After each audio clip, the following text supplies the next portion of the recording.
Hi friends, welcome to rangoli latest designs channel. ఈరోజు 7 చుక్కలు 3 వచ్చేంత వరకు చుక్కలు పెట్టుకొని కైట్ రంగోలీని ఎలా వేసుకోవాలో, సింపుల్గా ఎలా వేసుకోవాలో ఈ వీడియోలో చూద్దాం.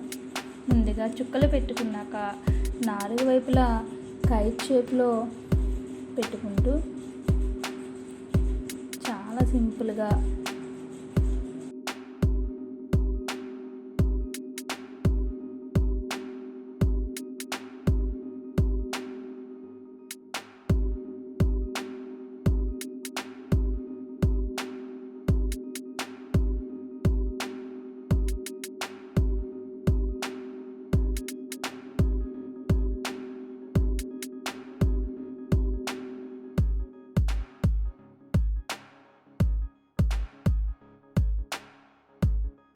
ఎలా వేసుకున్నామో చూసారు కదా ఫ్రెండ్స్.